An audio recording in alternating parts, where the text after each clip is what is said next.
Balancing of rotating masses. आता पहिल्यांदा balancing of rotating masses का आणि बॅलन्सिंग का करायचं, ठीक आहे, ते पहिल्यांदा बघूया. तुम्ही आयसी इंजिन कन्सिडर करा. आयसी इंजिन, तर आयसी इंजिन मध्ये क्रँक हा रोटेटिंग इलेमेंट आहे. मग तो जो रोटेटिंग इलेमेंट जो आहे त्या रोटेटिंग इलेमेंट वरती सेंट्रिफ्युगल फोर्स ऍक्ट होत असतो. ठीक आहे, मी असं दाखवतो. हा शाफ्ट आहे समजा आणि त्याच्यावरती हा क्रँक आहे. ठीक आहे, मग हा क्रँक रोटेटिंग आहे, तर या क्रँक वरती इथं सेंट्रिफ्युगल फोर्स ऍक्ट होतो. तो सेंट्रिफ्युगल फोर्स नॉर्मली आपण M V square by R किंवा एम ओमेगा स्क्वेअर आर या फॉर्म्युलाने डिटरमाइन करतो. आर म्हणजे याची रेडियस, इथे किती मास आहे तो हे मास, आणि याची अँग्युलर व्हेलॉसिटी ओमेगा. मग हा सेंट्रिफ्युगल फोर्स असतो. मग हा सेंट्रिफ्युगल फोर्स भावानं काय असतो, ऍक्च्युली अनबॅलन्स्ड असतो. अनबॅलन्स्ड म्हणजे ज्या वेळेला रोटेशन होत नाही त्यावेळेला तिथं सेंट्रिफ्युगल फोर्सची व्हॅल्यू 0 आहे, याची किंमत 0 आहे. म्हणजे रोटेशन ज्या वेळेला नाही आहे त्यावेळेला का, आणि स्पीडच नाही, म्हणजे सेंट्रिफ्युगल फोर्स 0 आहे. आणि ज्या वेळेला स्पीड येते त्यावेळेला सेंट्रिफ्युगल फोर्स जनरेट होतो, त्यामुळे याला म्हणतात डायनॅमिक फोर्स. डायनॅमिक फोर्स म्हणजे काय, ज्या वेळेला ती बॉडी रोटेट व्हायला चालू होते त्याच वेळेला तो फोर्स जनरेट होतो, म्हणजे म्हणतात डायनॅमिक फोर्स. मग हा जो डायनॅमिक फोर्स जनरेट झालाय या रोटेटिंग बॉडीवरती, हा डायनॅमिक फोर्स जर तुम्ही बॅलन्स केला नाही तर काय होते, 1-2 मिनिटांनी सांगतो, पण त्याचा आन्सर तुमच्याकडनंच मला आता मिळेल. मी एक एक्झाम्पल सांगतो, तुम्ही उत्तर द्यायचं. समजा माझ्याकडे एक गाडी आहे असं कन्सिडर करा, 100 सीसीची. आता 100 सीसीच्या तुम्हाला गाड्या माहिती आहेत, स्प्लेंडर वगैरे अशा भरपूर गाड्या आहेत आपल्याकडे 100-110 सीसीच्या. तर त्यातली कुठली पण एक गाडी कन्सिडर करा 100 सीसीची. ती गाडी घेऊन आपण हायवेवरती गेलो. जोपर्यंत गाडीची स्पीड 60 किंवा 70 पर्यंत आहे तोपर्यंत ती गाडी व्हायब्रेट होत नाही. पण त्या गाडीची स्पीड 70 पेक्षा जास्त झाली तर ती गाडी व्हायब्रेट व्हायला चालू होती. बरोबर आहे का मी जे म्हणतोय ते? बरोबर बरोबर. हा, केटीएम ड्यूक घ्यायची नाही. हा, मी काय म्हणलं, स्पोर्ट कन्सिडर करायच्या नाहीत. आपण नॉर्मल 100 सीसीच्या गाड्याबद्दल बोलालोय. 60 ते 70च्या स्पीड ती गाडी व्हायब्रेट होत नाही. 70 पेक्षा जास्त 80-90 स्पीड झाली की ती गाडी व्हायब्रेट व्हायला चालू होते. त्याच्या मागचं कारण काय आहे, तर त्याच्या मागचं कारण आहे बाळांनो बॅलन्सिंग. म्हणजे त्याचा रोटेटिंग इलेमेंट जो कोण आहे तो एका पर्टिक्युलर लिमिट पर्यंतच बॅलन्सिंग केलेला असतो. त्याच्यापेक्षा जास्त फोर्स जनरेट झाला तर तिथं अनबॅलन्स येतो. म्हणजेच काय, त्या गाडीचा क्रँक हा 60 ते 70च्या स्पीड पर्यंतच बॅलन्स केलेला असतो. मग 70च्या स्पीड पर्यंत बॅलन्स झाला असेल हा, आणि सेंट्रिफ्युगल फोर्सची किंमत ही विथ स्पीड वाढणार आहे. स्पीड वाढली की सेंट्रिफ्युगल फोर्स वाढणार. स्पीड मी 70 पर्यंत बॅलन्स केलाय, 70च्या वरती फोर्स गेला तर हे अनबॅलन्स होणार. अनबॅलन्स जनरेट झाला की त्या बॉडीमध्ये व्हायब्रेशन जनरेट होणार. म्हणजेच कुठली पण बॉडी अनबॅलन्स असेल तर तिथं व्हायब्रेशन जनरेट होतात. व्हायब्रेशन जनरेट होतात. व्हायब्रेशनचा इफेक्ट काय होतो, कुठली पण गाडी व्हायब्रेट व्हायला म्हणजे इलेमेंट बघा असं होते, हे असं होणार. म्हणजे असं ज्या वेळेला होणार त्यावेळेला ही साईड टेन्शन मध्ये असणार, ही कॉम्प्रेशन मध्ये. उलट ज्या वेळेला होणार त्यावेळेला ही साईड कॉम्प्रेशन मध्ये, ही साईड टेन्शन मध्ये. म्हणजेच तिथं स्ट्रेसेस जनरेट होणार त्या बॉडीमध्ये, आणि ते ऍडिशनल स्ट्रेसेस असतात. बॅलन्सिंगमुळे व्हायब्रेट होऊन कधी कॉम्पोनंट फेल होत नाही, पण व्हायब्रेशनमुळे नॉईज क्रिएट होते, आणि नॉईज ही अनॉइंग असते. म्हणजे आपल्याला कधी कधी त्या आवाजानं आपल्याला एक थोडा वेळ आपण ऐकला की आपल्याला नको असं वाटतं. ठीक आहे, त्याला आपण म्हणतो अनॉइंग. म्हणजे अनॉयन्स क्रिएट होतोय.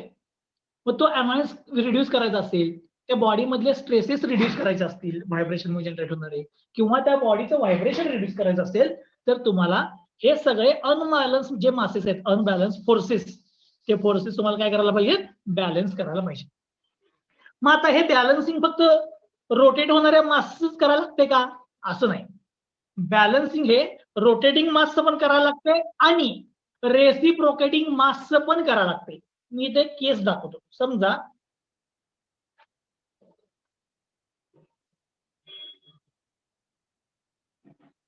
हे एक स्लाइडर क्रॅंक मेकॅनिझम मी कन्सिडर केलं.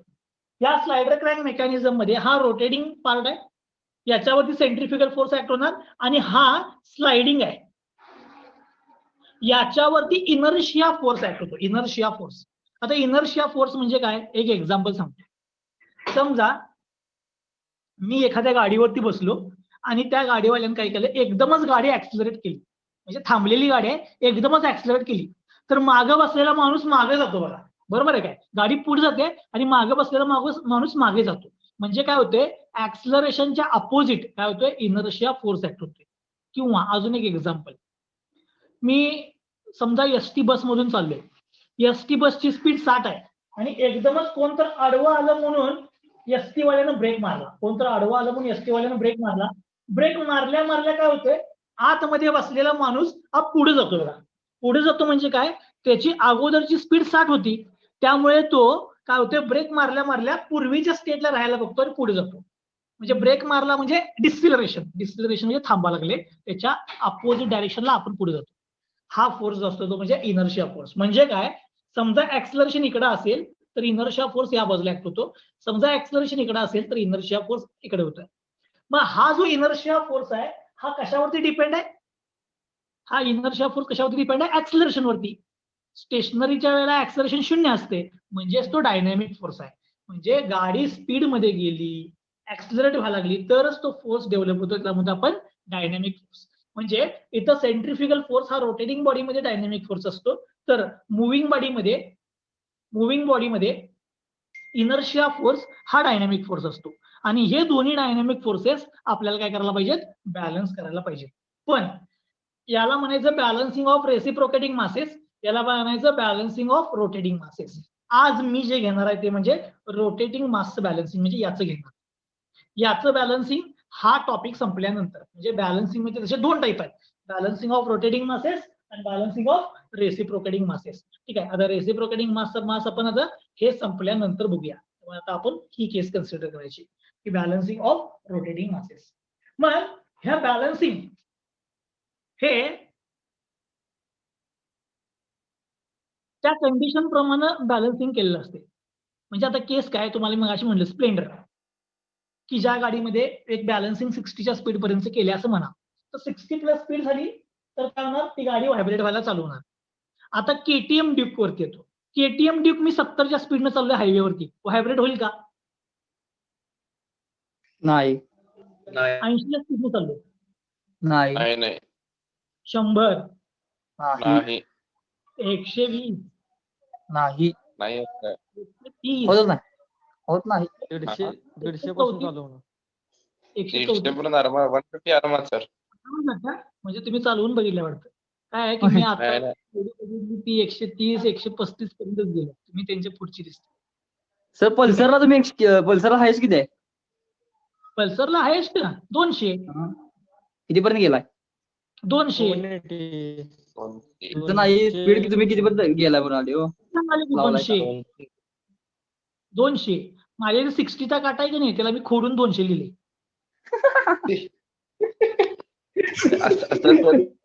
तर 14 मीटर घोडावरला पोहोचत नाही तो.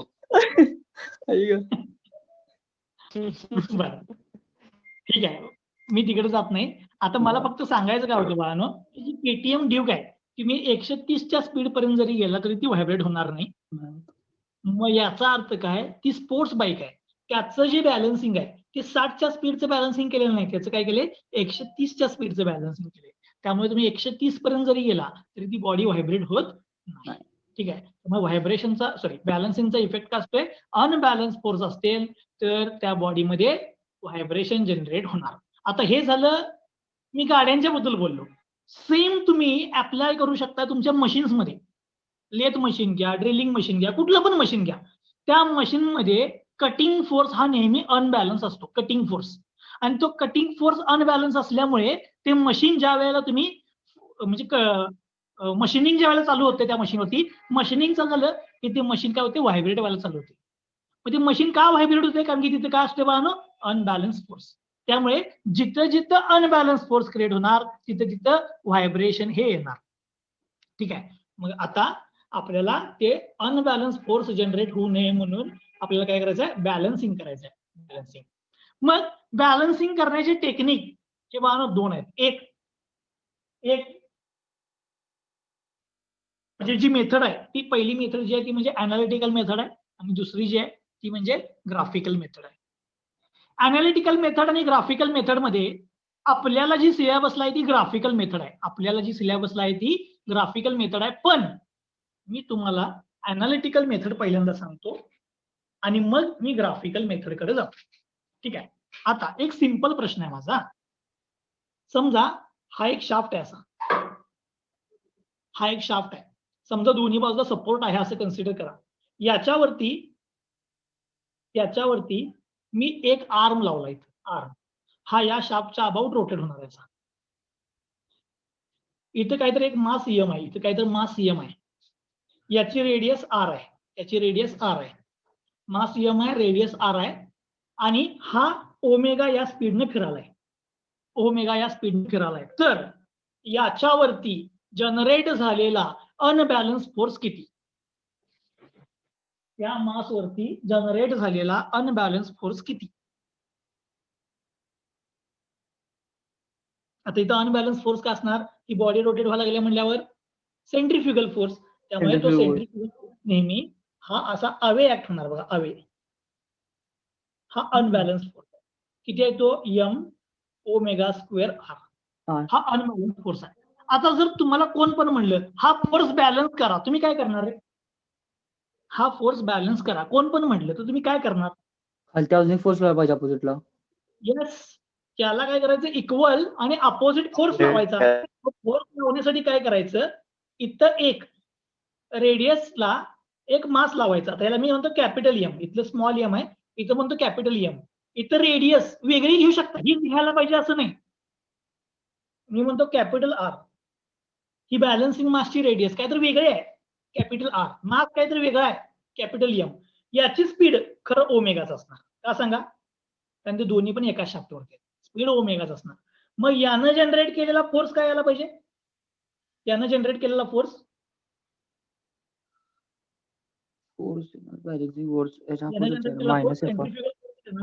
सेंट्रीफ्युगल फोर्सची किंमत एम ओमेगा. हे स्मॉल मध्ये, हे कॅपिटल मध्ये. म्हणजे हे मास वेगळा, हे मास वेगळा, ही रेडियस वेगळी, ही रेडियस वेगळी. पण आता हे बॅलन्स जर व्हायला पाहिजे असेल तर हे दोन्ही सेंट्रीफ्युगल फोर्सेस काय पाहिजेत? सेम पाहिजे. For balancing centrifugal force of the body is equal to centrifugal force of balancing mass. Centrifugal force हा कुणाचा? बॅलन्सिंग मासचा आणि त्या बॉडीचा हा सेम असायला पाहिजे. म्हणजे हा बॅलन्सिंग मासचा सेंट्रीफ्युगल फोर्स हा त्या बॉडीने जनरेट केलेला सेंट्रीफ्युगल फोर्स हे सेम असायला पाहिजे. म्हणजे M omega square R is equal to काय यायला पाहिजे? M omega square R. हे मास वेगळा आहे, ही रेडियस वेगळी आहे. सेम ठेवू शकताय, वेगळी घेऊ शकताय. ठीक आहे. आता याच्यावरून तुम्हाला काय कळलं? हा ओमेगा स्क्वेअर कॅन्सल होणार, दोघांची स्पीड सेम आहे. म्हणजे M into R is equal to काय असायला पाहिजे? बॅलन्सिंग मास इंटू बॅलन्सिंग मासची रेडियस. हे जर कंडिशन आली तर हे मास बॅलन्स झालं. म्हणजे सेंट्रीफ्युगल फोर्स एकमेकाला कॅन्सल झाले. म्हणून तुम्हाला एक भरपूर वेळेला असं बघायला मिळालं असेल बघा. जर असं तुम्ही क्रँकशाफ्ट कधी ओपन करून बघितलाय? क्रँकशाफ्ट ह्याच्यामधला हा क्रँकशाफ्ट असतो, तो क्रँक कधी ओपन करून बघितलाय तर तुम्हाला क्रँक असं बघायला मिळेल बघा. हे असं खाली इथं असते बघा, मास असते असं खाली. हे का वाढवलेलं असते खालची बाजू? हे कशासाठी वाढवलेले असते? कारण इथं काय तर मास यायला पाहिजे आणि हे बॅलन्सिंग मास आहे. हे बॅलन्सिंग मास इकडच्या मासला काय करते? बॅलन्स करते. हे बॅलन्सिंग मास आहे बघा. ठीक आहे. त्यामुळे तुम्हाला ते क्रँक तुम्हाला असा बघायला मिळतो. ओके. आता ही कंडिशन सॅटिस्फाय व्हायला पाहिजे. म्हणजे काय? इथनं पुढे लक्षात ठेवायचं, रोटेटिंग बॉडीचं मास इंटू त्याची रेडियस इज इक्वल टू बॅलन्सिंगचं मास इंटू बॅलन्सिंगची रेडियस. ही कंडिशन सॅटिस्फाय झाली तर ते मास बॅलन्स झालं. मग मी आता काय करतो? एकाच प्लेनमध्ये नंबर ऑफ मासेस घेतो. म्हणजे several masses in a single plane consider करतो.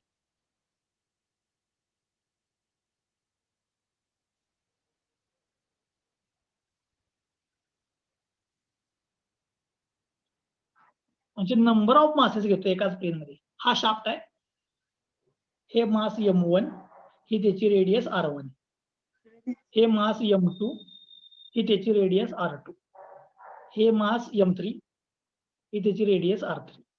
3 मासेस घेतलेत. आता हे मला बॅलन्स करायचं आहे. मग हे बॅलन्स करण्यासाठी तुम्हाला पहिल्यांदा काय करायला पाहिजे? हे 3 मासेस बॅलन्स जर करायचे असतील तर तुम्हाला पहिल्यांदा काय करायला पाहिजे? या तिन्ही मासेसचा जो सेंट्रिफ्युगल फोर्स आहे त्याचा रिझल्टंट शोधायला पाहिजे. मग तो कसा शोधायचा बघा. हा FC1 म्हणजे मास 1 चा सेंट्रिफ्युगल फोर्स. हा FC2 म्हणजे मास 2 चा सेंट्रिफ्युगल फोर्स. हा FC3 मास 3 चा सेंट्रिफ्युगल फोर्स. आता यांचा रिझल्टंट शोधायचा म्हणजे काय बघा. ह्याला रिझॉल्व्ह करायचं. FC1 याचा अँगल बनतो θ1, FC1 cos θ1, हा येणार FC1 sin θ1. मी अॅनालिटिकल मेथड दाखवली तुम्हाला. आता आपल्याला सोडवायचं आहे ग्राफिकलनी. त्यानंतर याला रिझॉल्व्ह करायचं. समजा याचा हॉरिझॉन्टल बरोबरचा हा अँगल आहे θ2, FC2 cos θ2, FC2 sin θ2. त्यानंतर हा हॉरिझॉन्टलच आहे म्हणजे FC3, ह्याला काय येणार नाही. पण याचा अँगल जो आहे अँगल तो आता 0 आहे किंवा 180 घ्या, असं पण घ्या. आता याच्यामध्ये एक्स डायरेक्शन एकत्र करा, वाय डायरेक्शन एकत्र करा. समेशन FX एक्स डायरेक्शन एकत्र करा. काय येणार बघा. FC1 cos θ1 plus FC2 cos θ2 minus FC3. हे झालं समेशन FX. तसंच समेशन FY करा, वाय डायरेक्शनची समेशन. वाय डायरेक्शनला बघा हा FC1 sin θ1 आणि हा मायनस FC2 sin θ2. हे जे फोर्सेस होते त्याचा हा एक्स कॉम्पोनंट आला, हा वाय कॉम्पोनंट आला. म्हणजे असं झालं बघा. हा समेशन FX, हा समेशन FY. म्हणजे इथं जे फोर्सेस होते ते तुम्ही कितीमध्ये कन्वर्ट केले? 2. पण मला 2 नको आहे. सगळ्यांचा मिळून रिझल्टंट किती असणार? एकच. मग तो रिझल्टंट काढा आता. याचा resultant R is equal to काय येणार? Root summation FX square plus summation FY square. आता हा जो R आला असेल R, या R ला हा R मी इथं दाखवतो. हे बघा समजा असा आला R, हा रिझल्टंट आला समजा 1, 2, 3 तर या रिझल्टंटला तुम्ही काय करायचं? इक्वल आणि अपोजिट इथे एक मास लावायचं, बॅलन्सिंग मास M रेडियस R ला. या R म्हणजे रिझल्टंटची किंमत ही याच्या एवढी यायला पाहिजे. आता हा रिझल्टंट आहे, हा R म्हणजे रेडियस आहे. रिझल्टंट आणि याचा सेंट्रिफ्युगल फोर्स याला इक्वल अपोजिट लावला तर तुमचं मास बॅलन्स झालं. म्हणजेच हा जो R येईल या रिझल्टंटला इक्वल आणि अपोजिट फोर्स इथं लावायचा. इक्वल आणि अपोजिट म्हणजे तुमचं मास बॅलन्स झालं. म्हणजे अॅनालिटिकल मेथड मध्ये काय करायचं? जे काही मासेस असतील त्यांचे सेंट्रिफ्युगल फोर्स दाखवायचे, सगळे रिझॉल्व्ह करायचे, त्यांचा एक्स कॉम्पोनंट काढायचा, त्यांचा वाय कॉम्पोनंट काढायचा, त्या दोघांचा रिझल्टंट काढायचा आणि त्या रिझल्टंटला इक्वल अपोजिट मास लावायचं. रिझल्टंटला इक्वल अपोजिट सेंट्रिफ्युगल फोर्स येईल असं मास लावायचं. म्हणजे ही तुमची सिस्टीम काय झाली? बॅलन्स झाली. ही सिस्टीम काय झाली? बॅलन्स. ही झाली अॅनालिटिकल मेथड.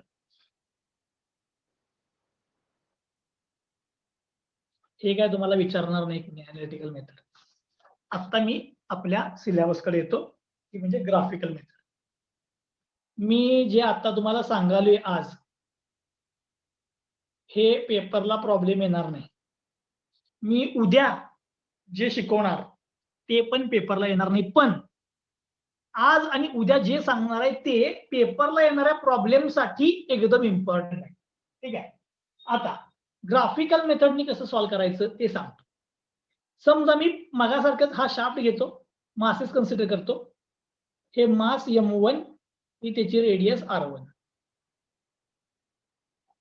हे मास M2 ही त्याची रेडियस R2, हे मास M3.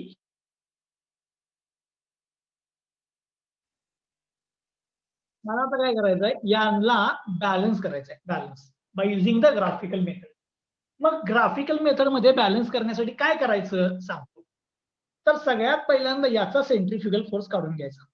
Fc1 is equal to, आता मी याची किंमत लिहितो M1R1.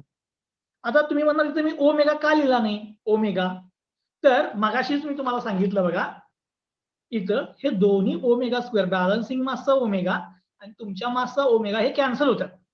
त्यामुळे कॅल्क्युलेशनला सेंट्रीफ्युगल फोर्स म्हणायचं, पण त्यात ओमेगा घेत बसायचं नाही, नुसतं मास इंटू रेडियस घ्यायचं. म्हणून मी याचं सेंट्रीफ्युगल फोर्स म्हटलं, पण घेतला फक्त मास इंटू रेडियस. स्पीडला घेतलं नाही का, कारण स्पीड शेवटला ते कॅल्क्युलेशन मध्ये जाणारच आहे. त्यामुळे मास इंटू रेडियस याला ओमेगा असायला पाहिजे, पण सिम्प्लिफाय केले, ओमेगाला घेत बसू नका, नुसतं मास इंटू रेडियस करा. इंटू ओमेगा स्क्वेअर म्हणजे सेंट्रीफ्युगल फोर्स असतोय, पण M1 इंटू R1 म्हणजे सेंट्रीफ्युगल फोर्स म्हणायचं, कारण ओमेगा कॅन्सल होणार आहे. त्यानंतर याचा M2R2 मास इंटू रेडियस, त्यानंतर याचा M3R3 मास इंटू रेडियस, हे कॅल्क्युलेट करायचे. M1R1, M2R2, M3R3 कॅल्क्युलेट करून घ्यायचे. त्याच्यानंतर याचा अँगल θ1, याचा अँगल θ2 हॉरिझॉन्टल बरोबर घ्यायचा रेफरन्स बरोबर, आणि याचा अँगल θ3 रेफरन्स बरोबर एकाच डायरेक्शनला घ्यायचं, अँटी क्लॉकवाईज, सगळे अँटी क्लॉकवाईजला घेतले. आता याचं बॅलन्सिंग कसं करायचं, याचं बॅलन्सिंग सांग. पहिल्यांदा इथे एक हॉरिझॉन्टल लाईन घ्यायची. M1R1 समजा 10 आहे, 10, हा समजा 20 आहे आणि हा समजा 30 आहे. म्हणजे तुम्ही किमती मोजल्या, हा 10 आहे, हा 20 आहे आणि हा 30 आहे, असं आले असं कन्सिडर करा. मग सेंटरला पहिल्यांदा काय करायचं, या मासची जी रेडियस आहे की नाही, याला पॅरलल लाईन घ्यायची, याला बरोबर पॅरलल लाईन. एक सांगायचं राहिलं मगाशी, ड्रॉइंग इन्स्ट्रुमेंट मध्ये रोल अँड ड्रॉ एकदम इम्पॉर्टंट आहे. रोल अँड ड्रॉ पण लागणार आहे ड्रॉइंग इन्स्ट्रुमेंट मध्ये, छोटा मोठा नाही, छोटा रोल अँड ड्रॉ. याला बरोबर पॅरलल लाईन घ्यायची, आणि हे डिस्टन्स जे आहे हा O, हे डिस्टन्स, हे मी काय म्हटलं M1R1 ची किंमत एक अंदाजे 10 घ्या म्हटलं, तर हे 10 घ्यायचं, 10, ठीक आहे, 10 इथं 1 आला, म्हणजे हा पहिल्याचा सेंट्रीफ्युगल फोर्स आला. एरो बघा आवे, सेंट्रीफ्युगल फोर्स आवे आहे ना इकडे, आवे आला, म्हणजे हा पहिल्याचा सेंट्रीफ्युगल फोर्स.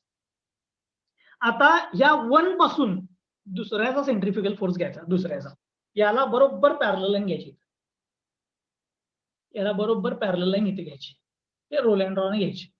आता याचं डिस्टन्स हा 10 आहे, हा किती घ्या म्हणले मी 20, म्हणजे याचं डिस्टन्स तुम्हाला 20 घ्यायचं आहे, समजा हे 20 आहे, म्हणजे हा 2 नंबरचा सेंट्रीफ्युगल फोर्स आला. त्यानंतर 3 नंबरला यायचं, 3 नंबर, याला बरोबर पॅरलल लाईन घ्यायची, याला बरोबर पॅरलल लाईन. याचा सेंट्रीफ्युगल फोर्स डाऊनवर्ड आहे बघा, म्हणजे एरो याचा डाऊनवर्ड असणार बघा. पहिला बघा, पहिल्याचा अपवर्ड आहे त्यामुळे एरो वर आला, दुसऱ्याचा इकडे आहे त्यामुळे हा एरो या बाजूला गेला, तिसऱ्याचा एरो डाऊनवर्ड आहे त्यामुळे हा डाऊनवर्ड घ्यायचा, आणि याची किंमत एक अंदाजे आपण किती घेतली 30, त्यामुळे मी हे 30 घेतो. सर आपल्या व्हेलॉसिटी डायग्राम सारखंच आहे का ते व्हेलॉसिटी डायग्राम? नाही नाही, सोपा आहे जरा, त्यापेक्षा सोपा आहे. बघा, पहिला पॅरलल, 1 नंबरला पॅरलल, हे 2 नंबरला पॅरलल, हे 3 नंबरला पॅरलल. ही पहिल्याची सेंट्रीफ्युगल फोर्स अवे, दुसऱ्याचा या बाजूला, तिसऱ्याचा डाऊनवर्ड आहे तिकडे. हे 3 ड्रॉ झाल्यानंतर समजा, काय म्हटलं मी, समजा हा 3 नंबरचा पॉइंट या पहिल्या 0 पॉइंटवर, O पॉइंटवर आला, हे समजा डायरेक्ट इथंच आलं, तर ती सिस्टीम डायरेक्ट बॅलन्स आहे.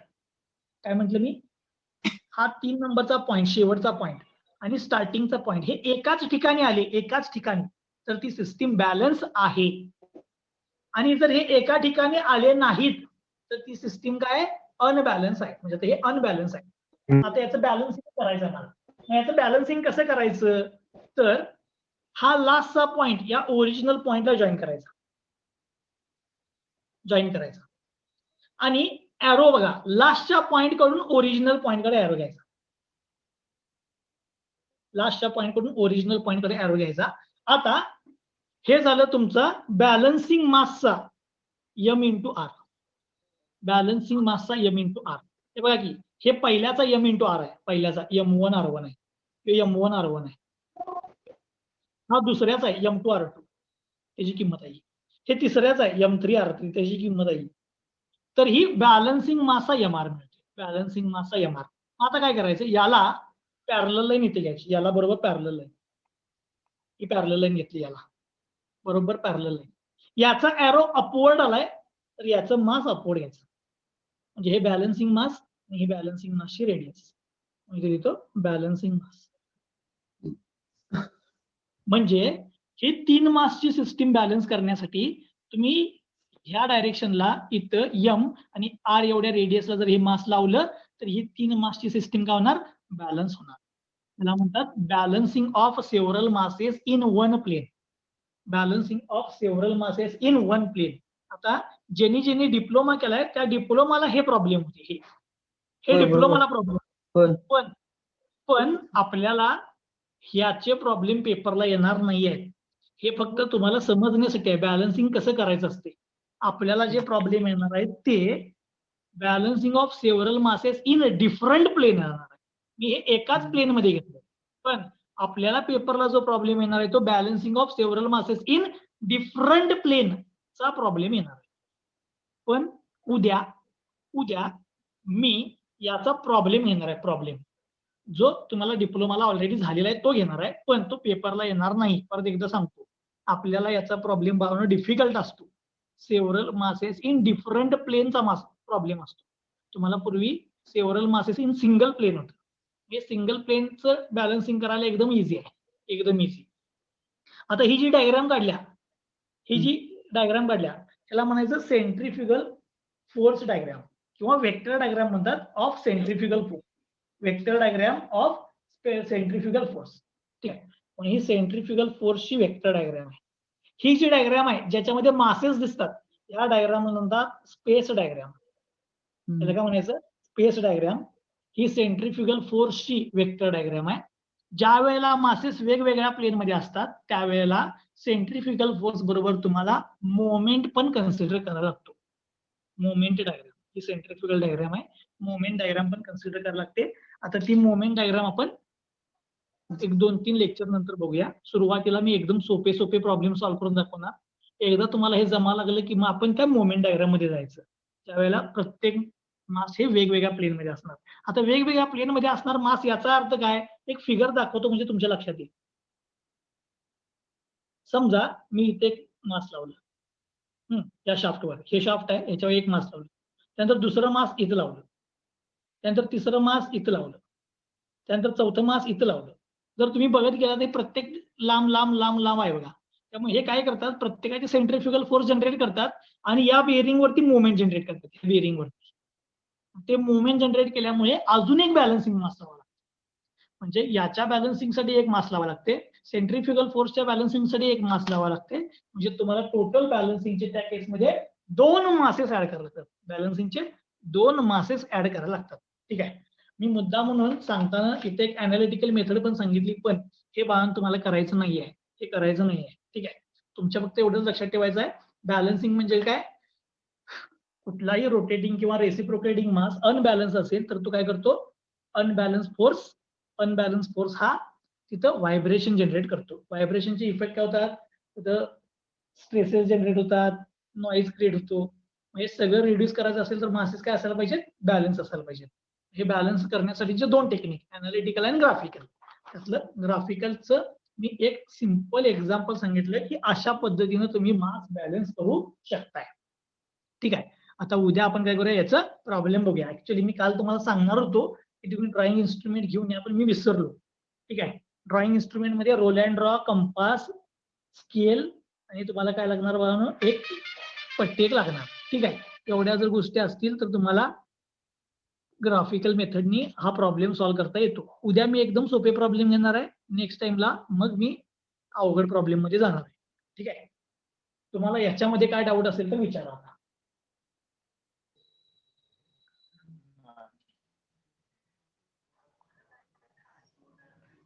डायग्राम जरा सांगा सर, आता सांगितली.